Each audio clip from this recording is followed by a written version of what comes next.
Hey, brothers and sisters. So I was just looking through my computer, looking for this study that I wanted to do, a lesson that I wanted to do, and I came across this story that my daughter wrote. My daughter is 17 now, and she wrote this when she was 6 years old. She was in first grade. I wanted to read it because it's really quite funny. I'm keeping my voice down because for some reason I got up at 2 in the morning and I prayed for about an hour and I'm already drinking coffee. Now it's 4:25. Listen to this. The name of the story?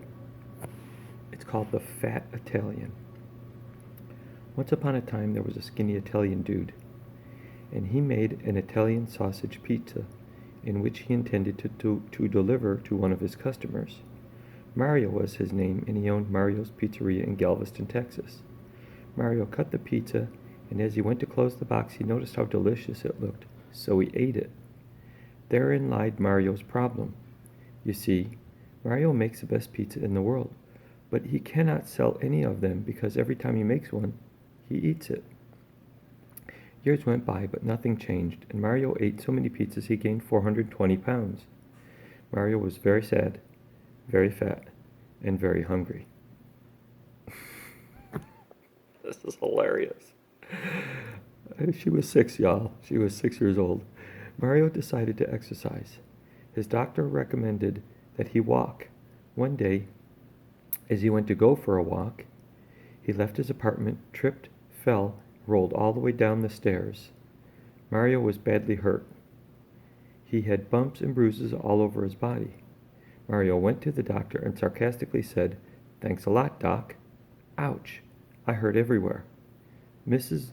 Nguyen, Mario's doctor, responded, "I was only trying to help."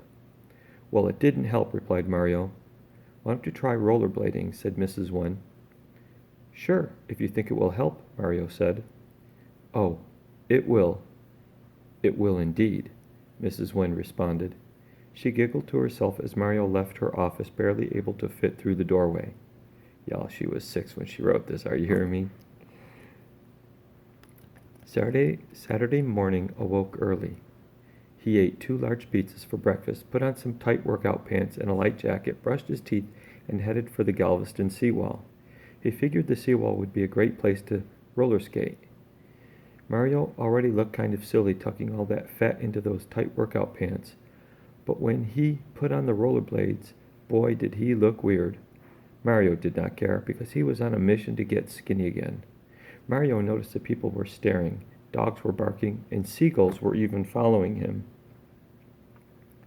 A German shepherd, being walked by a young woman, began barking extremely loud as Mario went by.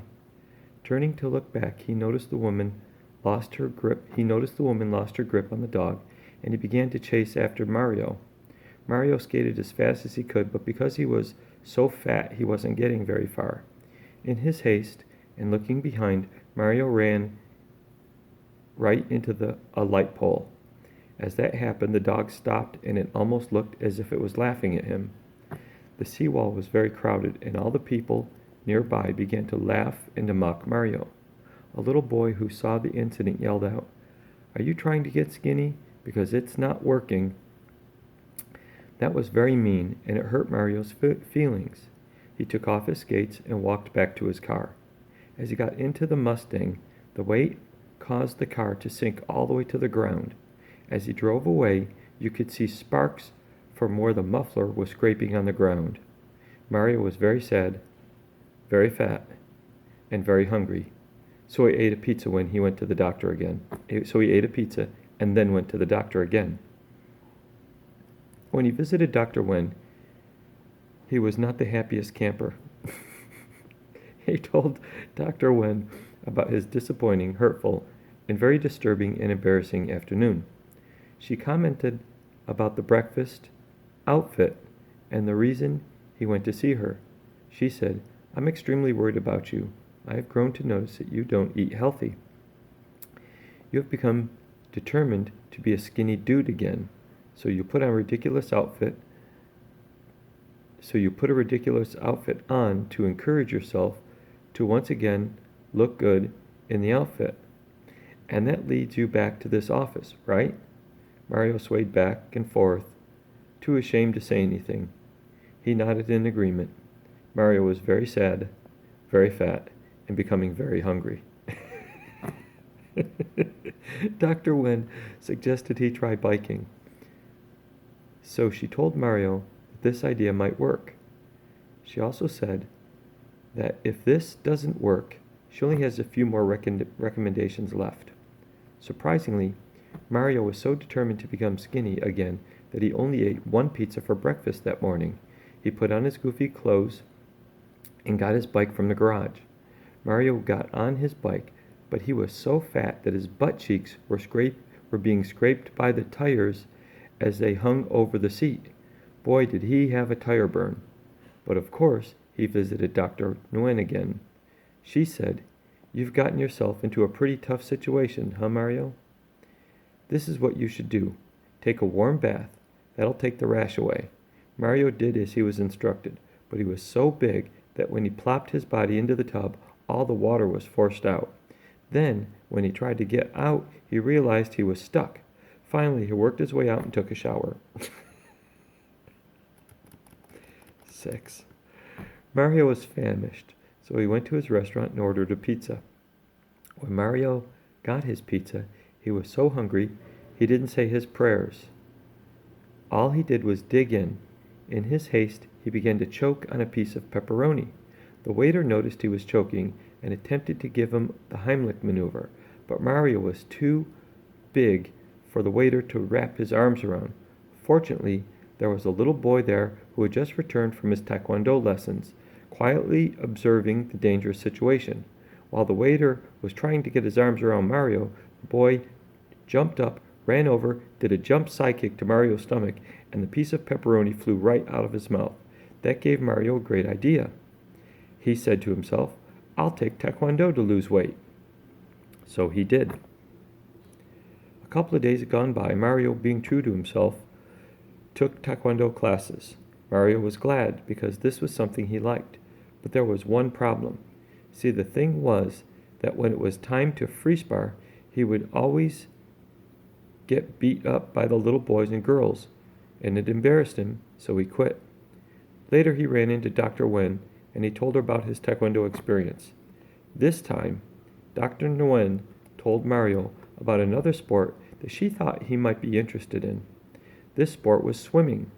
The reason she thought he would like swimming is because he was so fat, and fat floats, so all he would have to do is stroke his arms and move his legs.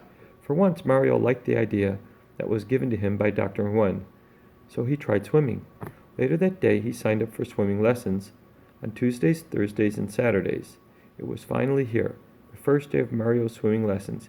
He got in the water, fell on his back, and to his amazement, he was floating just like the doctor said. Mario loved swimming so much he began doing it every day. Because of his dedication, he began losing weight very quickly. He eventually became one of the best swimmers of all times, changed his name to Mark Spitz, and went on to win 7 gold medals. Mark Spitz was now very happy, very skinny, but still very hungry. Mario Spitz and his new swimming teammates went to his old restaurant one day, Mario's Pizzeria, after winning his 7th gold medal. Mark ordered a large pizza and two large Coca-Colas to share with his friends. They all told Mark their opinion of the pizza. They all had the same opinion, which was, that was the best pizza in the world. Mark chuckled to himself, thinking back to the way he used to be when he was obsessed with that pizza. Then he started thinking of how good the pizza was and ... Well, ... Let's just say a few more pizzas were ordered. The end. That was my daughter when she was 6 years old, y'all. I just thought I'd share that. I thought it was kind of cute. Oh, God. I'll talk to you later. I will post later today, I promise. Bye.